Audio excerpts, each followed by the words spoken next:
Thanks for watching THV11 News at Noon on this Thursday. I'm Michael Laird. We begin with developing news in the trial of Josh Duggar. The jury reached a verdict this morning, finding the former reality TV star guilty on both charges of downloading and possessing child pornography. He faces up to 20 years in prison and fines of up to $250,000 on each of those counts. We'll have a live report from the courthouse coming up right here around 12:15. Now, weather from the First Arkansas Bank and Trust Weather Garden. And it's a cloudy day around central Arkansas, but the humidity is starting to return, and that's that low-level moisture moving in from the Gulf of Mexico. That's going to set the stage for the potential of seeing some strong to severe thunderstorms. Not today, not tonight, and primarily our Friday, we're going to be in good shape. It's after the sun sets. Friday night into early Saturday morning. Here's the latest from the Storm Prediction Center now, and you can see the highest threat of severe weather at a medium risk is going to be right along the Mississippi River and for East Arkansas and Southeast Arkansas. Most of Central Arkansas were under a low risk. Here's what I'm looking at. Here in Central Arkansas, low risk that a few storms could produce some damaging wind gusts. Also, maybe some large hail. And yes, cannot rule out there could be a few brief weak spin-up tornadoes here in Central Arkansas. That chance is different in East Arkansas. I'll have more on that coming up in Maine weather. Temperatures out there right now into the mid to upper 50s, where the sun is shining though. In Northwest Arkansas, temperatures already warming up well into the 60s. So that's where the warm air is going to be today, off to the west and northwest. Meanwhile, here in Central Arkansas, temperatures are going to struggle, probably low to mid 60s. Very warm tomorrow. I'll have more details on that and what we could see from this potential severe weather event coming up later. New at noon, the governor's income tax cut bills are now headed to his desk for final approval. He is set to sign those this afternoon, right here in about 90 minutes or so. The House and Senate adjourned this morning after a brief push to extend the session. Lawmakers have spent the last 2 days working to pass Governor Hutchinson's proposal. Once signed, the top tax rate for individuals will drop from 5.9% to 4.9% over the next 4 years. Over time, it will cut corporate tax rates down to 5.3%. It would also combine the low and middle income tax tables and provide a tax credit for people who make less than $24,600. Representative John Maddox describes it as a monumental measure. Doesn't matter where you are on the income scale, you will receive more money in your paycheck. You will receive benefit from this plan.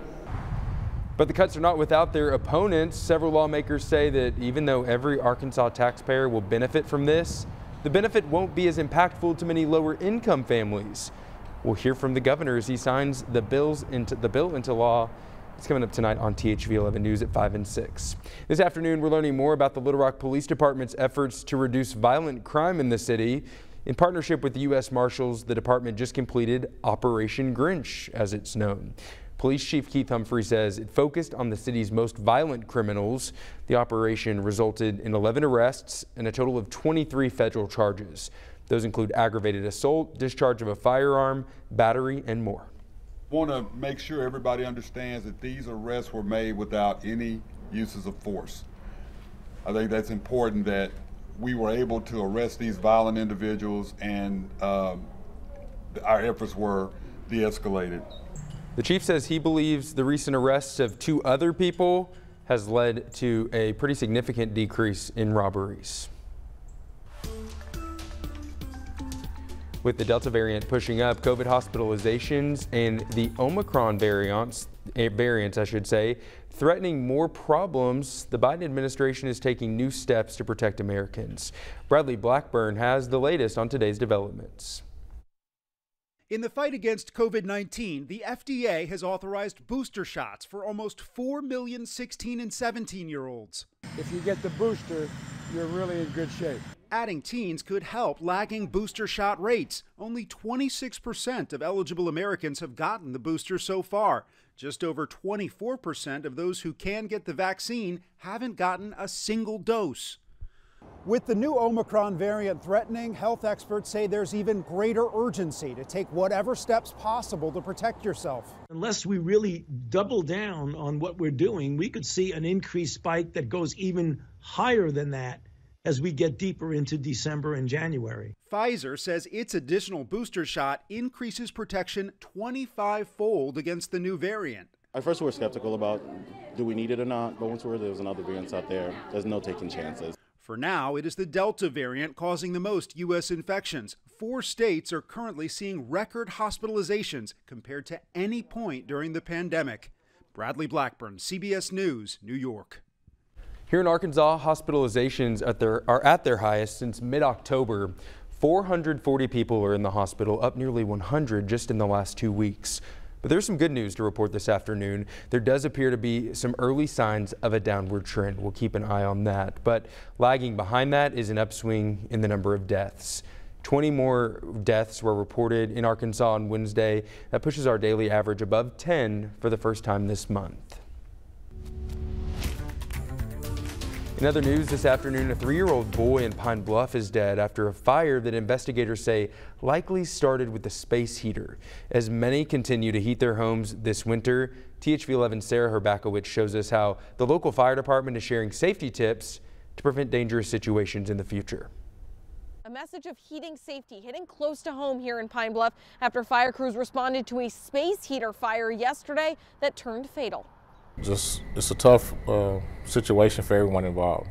Along 20th Avenue, a fire started by a space heater trapped and later killed a 3-year-old boy. Now the focus is on the family and making sure that they get what they need. And even though family members were home at the time, Pine Bluff Fire Chief Sean Howell says you can never be too careful. Proper supervision is a must, proper education is a must. The chief hoping to spread that education as the weather gets colder. Some people are just now using their heating for the first time. So, as a rule of thumb for mobile heaters, we want to have a 3-foot buffer, if possible, around a space heater. Nothing can touch it, nothing laying on it. And when in doubt, don't improvise when it comes to heating your home. One of the biggest things we see is people are not using things the way they were intended to. As the chief hopes safety awareness can prevent calls like this in the future. No one wants to have to deal with the loss of a loved one at this time of year, so takes precaution. While the department continues to help Tuesday's family beyond the flames. Only thing we can do at this point is be there for the family and let them know we support them and here for them. Reporting in Pine Bluff, Sarah Herbakowicz, THV11 News. The fire department said there's no shame in having questions about fire safety. Their office is always available to answer those questions by phone, and they have more information on how to stay safe while heating your home on their website.